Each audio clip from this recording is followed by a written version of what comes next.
The early morning fog drifted across Boston's avenues as the metropolis gradually stirred to life. In the kitchen of Le Mandat on Newbury Street, my workday had commenced as I meticulously prepared the pastry dough. Peering through the glass, pedestrians strolling along the sidewalk appeared to quicken their pace with every passing morning. Thanksgiving was drawing near. "Mom, I did it." I pivoted at the sound of the voice to discover my son Lucas, beaming while displaying the cupcake he had just completed decorating. Such intricate craftsmanship appeared beyond his 8 years of age. "That's marvelous, Lucas," I grinned, caressing his hair. Saturday mornings had evolved into our precious time for baking alongside each other. My spouse William had departed early once more for a client consultation. As the sales manager at Turner Enterprises, his profession recognized no holidays. He bore responsibility for a substantial portion of the corporation's earnings.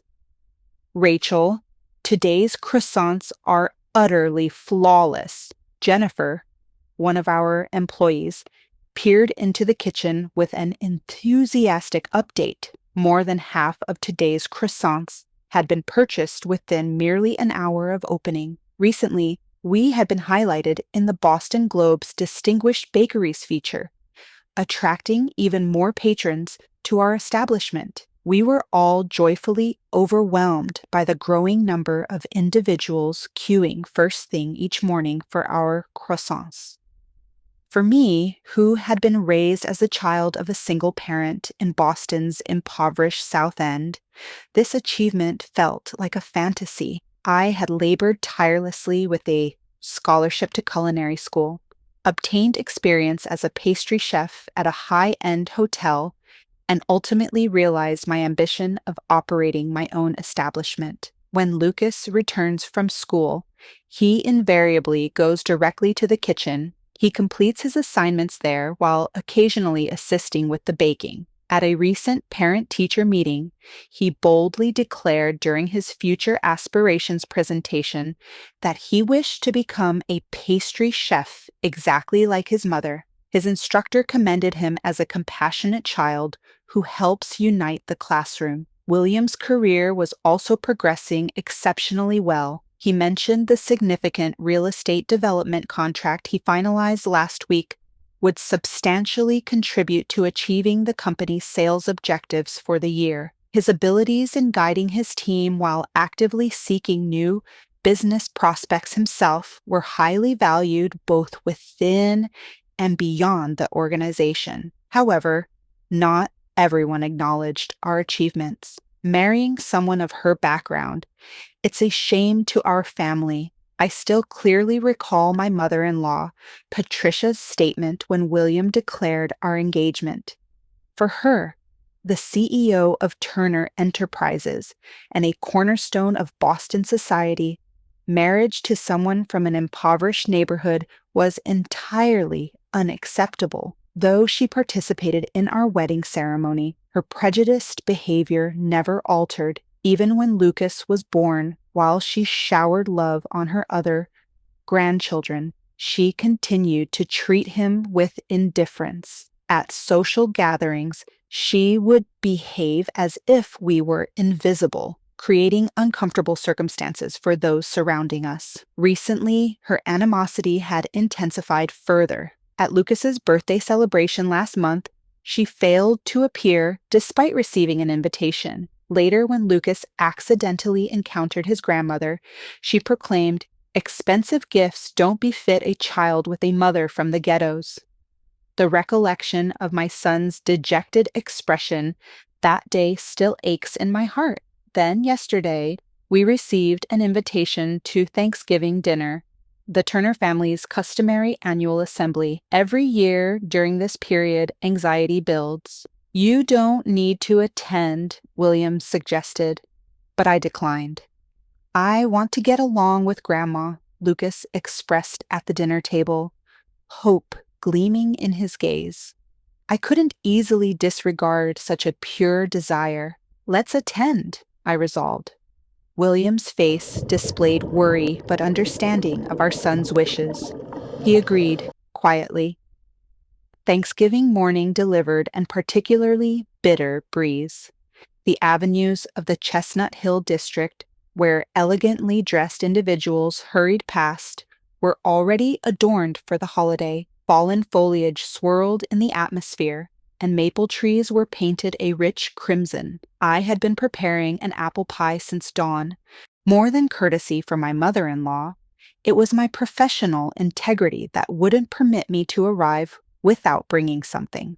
Mom, is my necktie straight? Lucas anxiously adjusted his collar in the rear seat. His fresh navy outfit with the pale blue tie I had selected appeared ideal for the special event. A silver clasp decorated his small lapel. Perfect, I replied, observing his reflection in the rearview mirror. His face revealed a complicated mixture of nervousness and excitement. William's silhouette in the driver's position was also more tense than typical. I could observe his hands clutching the steering wheel more firmly than usual. When we reached the Turner estate, several premium vehicles were already arranged in the driveway: Bentley, Mercedes, and Rolls-Royce, all shimmering in the winter sunshine. The Victorian-style structure seemed to emanate a particular radiance for the event. The red brick facade, graceful arched windows, and carefully tended front garden all testified to the Turner family's heritage and prestige. Opening the main entrance, we encountered warm atmosphere and the delicious fragrance of roasting turkey. The expansive foyer, lit by glittering chandeliers, was already crowded with family members. The ladies wore designer gowns, the gentlemen in custom suits. My blouse from a local shop felt noticeably inappropriate. William, Rachel, Robert, my father-in-law welcomed us cordially. His gentle disposition always emphasized family unity. His charcoal suit seemed to convey both his stature as chairman and his kind character. "Lucas, you've developed so much," Robert said softly, patting his grandson's head.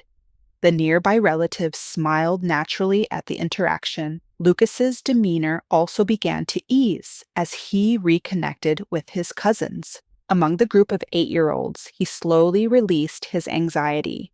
Initially, everything appeared to progress smoothly. The servants moved about with place settings, the substantial silverware inherited through generations, delicately designed white porcelain, crystal goblets. The arrangement they formed was as lovely as artwork. Pure white candles flickered in vintage holders, their gentle illumination reflecting off the immaculate white tablecloth. In the middle stood an enormous turkey, beautifully golden. It was encircled by traditional Thanksgiving fare: cranberry sauce, mashed potatoes, green bean casserole, and sweet potato gratin. The dessert display elegantly presented my apple pie beside pumpkin and pecan varieties. "Ladies and gentlemen, please find your places," James the butler declared, encouraging approximately 20 family members to assemble around the grand dining table. The Turner relatives and their households, aunts and uncles, even remote family members who typically lived independent lives, gathered together on this occasion. Then came the sound of high heels clicking down the staircase. Patricia emerged wearing an emerald dress with a diamond necklace. Though she displayed a flawless smile, something seemed artificial about it. I detected something frigid hiding behind those eyes. "Rachel, what a charming blouse," she remarked. I simply nodded slightly, recognizing the mockery in her praise from years of familiarity. Behind her, the servants hesitated briefly, observing the scene develop. Family members assumed their positions according to the name cards. Robert and Patricia occupied the head of the table with the senior relatives adjacent to them. We were guided to seats in the center. Lucas's spot was beside mine, but as we approached those chairs, my blood froze. Instead of the silver place setting, there was a stainless steel dog feeding bowl on the table. It contained brown kibble. The rim was engraved with the word puppy. For an instant, silence descended. I could hear the gasps of surrounding family members. One uncle coughed. A cousin released a small shriek. An elderly aunt looked away while a younger cousin gazed at the floor. Lucas's hand grasped my sleeve. I could feel his small fingers shaking. What is the significance of this? William's voice trembled with rage, fury blazing in his eyes. Then Patricia's icy voice resonated, raising her glass gracefully. She intentionally spoke deliberately. Why would a child of slum-bred parents require elegant dining? With those words came a calculated smile, a perfectly orchestrated insult. Everyone at the table became motionless. Robert began violent coughing, and one of the servants dropped and broke a glass. Lucas's small lips quivered as his 8-year-old eyes frantically attempted to suppress tears. Witnessing this scene, something in my heart quietly but decisively transformed into determination. I slowly rose. Only the squeaking of my chair disturbed the silence in the dining room. The chandelier created lengthy shadows across the table. I took my son's small, cold hand. When I pressed it gently, I felt a slight squeeze in response. Without speaking, we abandoned our seats. Behind us, I heard William rise as well, his furious breathing reaching my ears. Our footsteps resonated on the marble flooring as we walked toward the exit. Opening the door, cold air swept across our faces. As I assisted my child into the back seat, I could hear tumultuous voices from within the house. Aunt's voices of disapproval, young cousins' agitated tones, and Robert's yelling, but no one pursued us. No one attempted to halt us.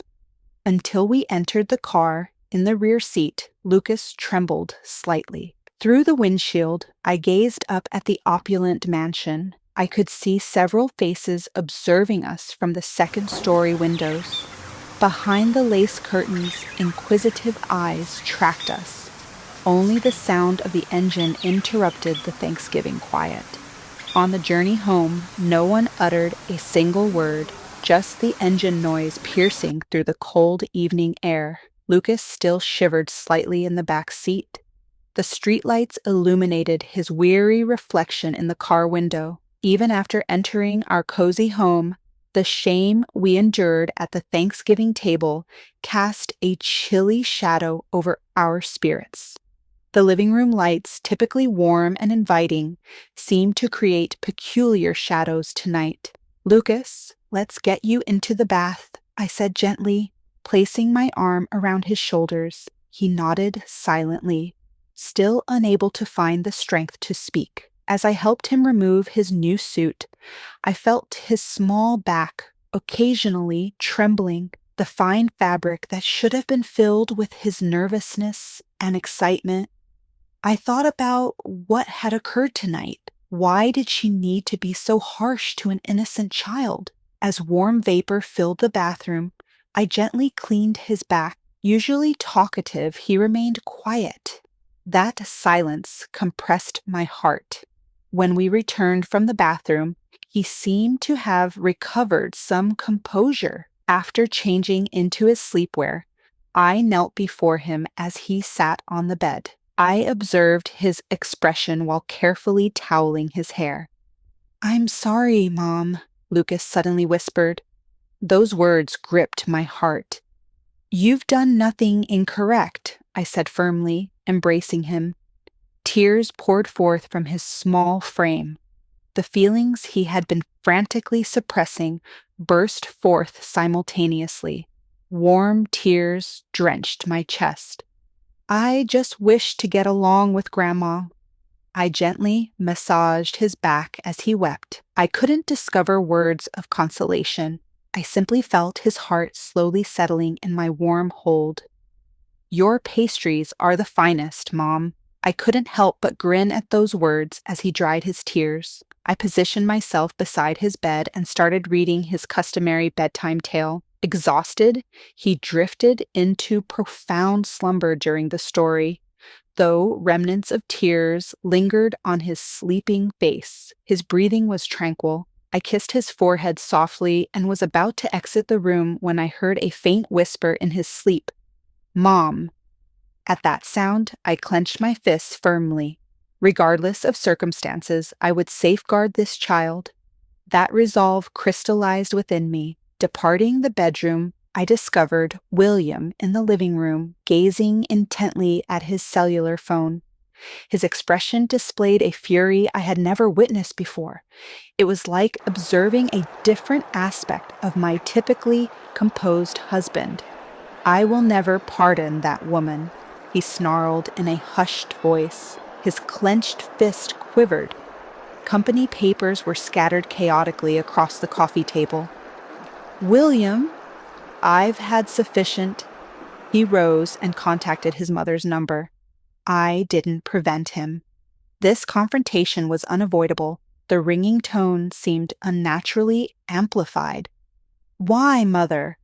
Why did you behave this way?" Patricia's voice escaped through the receiver, words that resembled justifications or defiance. Her voice still maintained its typical haughtiness. "You considered it amusing. How can you dismiss such harsh treatment of an 8-year-old child as entertainment?" William's voice progressively intensified. The veins in his neck protruded with rage. "Listen attentively. This concludes our family connection today. I'm also resigning from the corporation tomorrow. You won't dominate us anymore." Patricia's voice became distressed, but William disconnected. His hand was still shaking slightly. With a profound exhale, he turned to confront me. His eyes contained resolve, though weariness appeared on his forehead. "I'm sorry, Rachel, for subjecting you and our son to this. You've done nothing incorrect." I used the identical words I had just spoken to our son, now addressed to my husband. When I softly took his hand, he pressed back securely. That evening, William continued making telephone calls late into the night. First, he explained the circumstances to his reliable subordinates. Surprisingly, many demonstrated readiness to accompany him. They also had harbored discontent with Patricia's authoritarian management. "Mr. William, I'm with you," came the resolute words of Tom Watson, a veteran from the sales division. "I'll submit my resignation as well. Let's collaborate at the new corporation," young Sarah Chen declared without reluctance. As encouraging statements continued arriving, William's expression gradually relaxed. Next came confidential conversations with key clients. Despite the late hour, important clients responded to his calls. Many companies who relied on William's sales capabilities showed favorable reactions to conducting business with the new enterprise. "We certainly want to continue collaborating with you after your independence," said the CEO of Johnson Group, Boston's largest developer, providing us tremendous hope. As the evening progressed, the route to independence progressively became clearer. The following morning, significant changes were already occurring at Turner Merck Enterprises headquarters. News of William's resignation circulated throughout the company. Then exceptional employees began submitting their resignations consecutively. Long dissatisfied with Patricia's discriminatory conduct, they chose to join William's new enterprise. At this pace, the sales division will crumble, came a frantic report from Human Resources. Major clients are requesting to examine their contracts. Finance expressed serious worries. Patricia's outrageous conduct had started to destabilize the entire corporation. Several days later, preparations for establishing the new company were steadily advancing. Office space had been obtained in a prime location in Boston's financial district. Funding was also arranged from multiple investors. William's network of connections proved priceless. Meetings with law firms, establishing IT systems, constructing the new organizational framework. Through day and night preparations, the new company, William Turner Associates, gradually materialized. But on that peaceful morning, an unexpected guest appeared. "Open up, Rachel." Instead of using the intercom, the sound of someone pounding directly on the door resonated. Patricia's distressed voice, her screaming, could be heard by the neighbors. Through a gap in the curtains, I could observe a luxury vehicle roughly positioned by the sidewalk. I quietly opened the door. There stood Patricia in an unfamiliar condition. "Why did you entice my son and ruin our family?" Her designer outfit was disheveled, her usually flawless makeup smudged. She waved her luxury purse wildly, her face a combination of anger and grief. The facade of social elite and Turner Enterprises CEO had completely disappeared. "Think carefully about who truly destroyed the family," I responded calmly but firmly. Just then, we heard movement upstairs. Lucas must have awakened. "You treated your own grandson like a canine. Is that what family means?" Silence. "I won't listen to words from someone of your background." Then William's voice sounded from behind me. "That's sufficient, Mother." He stood at the entrance, stepping forward to protect me. My husband's upright figure appeared dignified. "Depart.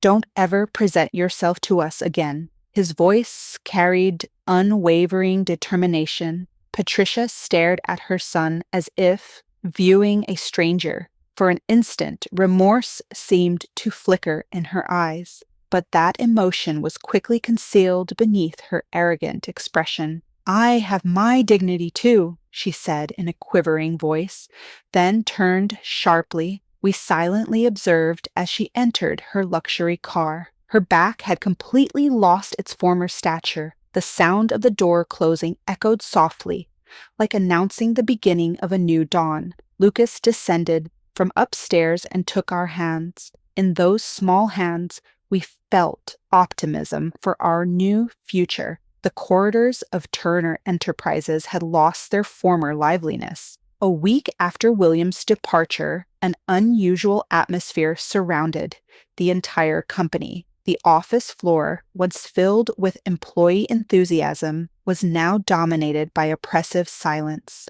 Over half of our major clients have requested contract reviews. This quarter's sales projection is down 40% from last year, reported Finance Director Mr. Gray in a trembling voice at the board meeting. Before him lay a several-inch thick report.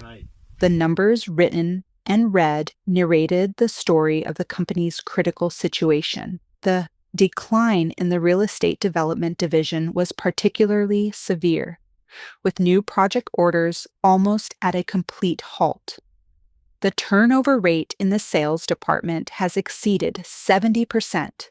Most remaining employees are actively seeking employment, with recent graduates declining their offers. Next year's staffing plan has completely collapsed, came the Gray report from Human Resources. Following William's departure, talented personnel continued abandoning the company. The exodus of young employees was particularly remarkable, severely depleting the layer that should have been the company's future. Patricia attempted to argue in her usual domineering manner, but her voice lacked its former power. Signs of exhaustion showed through her makeup. "We've received a formal request from institutional investors to conduct an emergency shareholders meeting. The agenda includes management restructuring," announced the legal director, causing board members to gasp.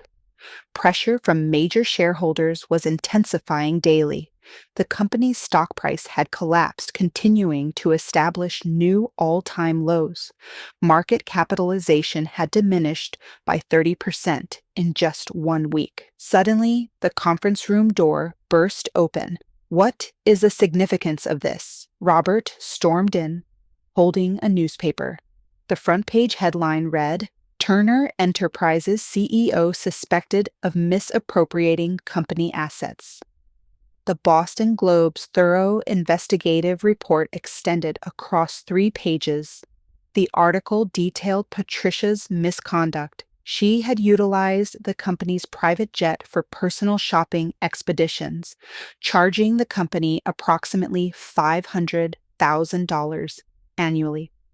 The $2 million renovation of her Chestnut Hill residence had been processed as company expenditures. Furthermore, there was blatant discriminatory treatment of minority employees, opaque promotion criteria, harassment of female employees, and intentional demotion of non-white employees. Harassment of business partners was also reported comprehensively, particularly her domineering attitude towards small businesses, unreasonable price reduction demands, and intentional payment delays. Actions that completely violated business ethics. All these accusations have been reported by whistleblowers with evidence. The Securities and Exchange Commission has already contacted us about an investigation. The legal director quietly added, employees who had long suffered under Patricia's tyrannical management had begun speaking out, and mass-specific testimonies were continuously being submitted to the anonymous hotline. These were legitimate management decisions. Patricia's words had completely lost their former authority. Even in her designer suit, she no longer carried the air of a power holder. Then Robert spoke gravely. The conference room atmosphere instantly froze. Patricia, you will step down as CEO. The conference room fell completely silent. More than that, you'll leave management entirely. Enough is enough. We can't allow the company's reputation to be damaged any further. Robert's voice carried unprecedented strength. Known for his gentle temperament, he now showed an uncompromising attitude. His eyes held years of regret and new determination. Clear out your office immediately. While security staff stood by, Patricia silently began packing her belongings. Her figure no longer showed any trace of the once mighty empress, appearing instead as just a weary middle-aged woman. Her hands trembled slightly as she packed documents into her expensive Birkin bag. The next day, an emergency all-employee meeting was conducted at Turner Enterprises headquarters. The large hall was filled with an atmosphere mixing anxiety and anticipation.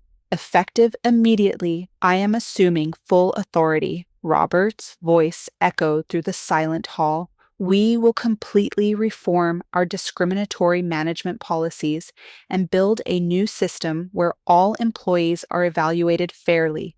Specifically, we will immediately implement transparency and promotion criteria, review the compensation system, and establish a diversity promotion committee. Small applause began to rise from the audience, and he paused, taking a deep breath.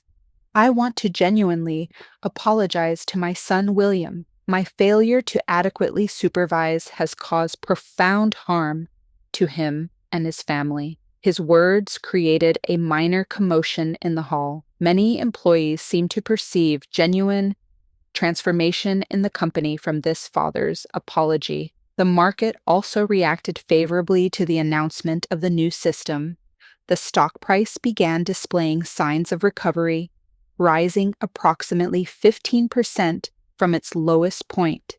Even alienated business partners started expressing interest in repairing relationships.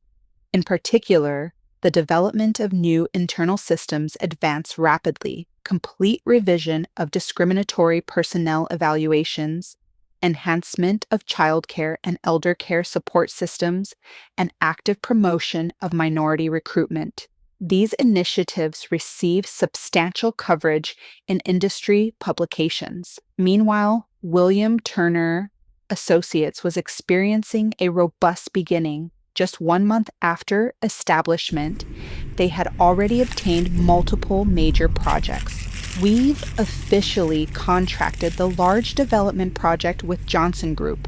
The contract value is $50 million, reported Tom Watson, formerly William's subordinate, and now his right-hand man. His eyes gleamed with unprecedented brightness. This waterfront development project in Boston had captured industry attention. The new company's office was filled with vitality. Talented personnel who had transferred from Turner Enterprises were laboring enthusiastically in their new surroundings. The advancement of young employees was particularly noteworthy, continuously producing fresh ideas in their liberated environment. Industry publications favorably reported Williams' independence as bringing innovative wind to the real estate sector. His management philosophy, particularly his emphasis on employee diversity, was highly regarded. His name rapidly became recognized throughout the industry as a new era real estate developer. One day, an email arrived from Robert. "Son, I feel dreadful as your father. If possible, I'd like to discuss the company and, more importantly, about family." His words conveyed a father's sincere desire to break the silence. The tattered newspaper article suggested the possibility of collaboration between both companies. William spent considerable time contemplating his response. He no longer felt hatred or anger. Only a wish to establish a new relationship remained in his heart. Finally, he composed a brief message. "Are you available Sunday afternoon? Lucas wants to see you too." A small step marking the commencement of a new dialogue. It was also the beginning of gradual healing for a deeply wounded family. Outside the window, Boston's winter sun quietly illuminated the city. The light shone gently, as if blessing the dawn of a new era. Boston streets were adorned with Christmas decorations 1 month after the Thanksgiving incident. Cold winds rustled the illuminated street trees as Newbury Street bustled with holiday shoppers. The interior of La Monda was even more animated than usual. Long queues formed for Christmas season specialties, like Stollen and Bouche de Noël. "Mom, you're in the newspaper again." Lucas came rushing excitedly from the rear of the shop. My store had been featured in the Boston Globe as this year's most outstanding bakery. The article highly commended our product line that added innovation to traditional recipes and the welcoming atmosphere of the shop. Meanwhile, in the affluent Chestnut Hill neighborhood, a moving truck quietly departed. Patricia was compelled to leave the mansion she had inhabited for many years. The dramatic reduction in income following her CEO resignation and complete banishment from society. Her former friends now behaved as if she didn't exist. A room in an old Back Bay apartment became her new residence. She had to separate from most of her luxury furniture and belongings, retaining only mementos. From the window, the glamorous world of high society where she once ruled now appeared small and distant. At Turner Enterprises, new winds were starting to blow. Under Robert's direct leadership, corporate culture reform was steadily advancing. Discriminatory practices were completely eliminated, replaced by a new evaluation system emphasizing merit and diversity. Then one day, "I'd like to consider a merger between our companies." Robert's proposal to William sent shockwaves through the industry, a vision of father and son joining forces to create a real estate development company for a new era. It meant more than just a business integration. Turner and Turner Associates, the new company name, embodied their determination to overcome past conflicts and construct a new future. Sunday morning, we enjoyed brunch as a family. Lucas eagerly told his grandfather Robert about baking. His smile shone brilliantly, as if completely forgetting the tears of Thanksgiving night. "Next, I'm going to make a cake for Grandpa." Those words brought tears to Robert's eyes. William's and my relationship had also grown deeper through this trial. His decisiveness and compassion shown during the crisis had strengthened our bond.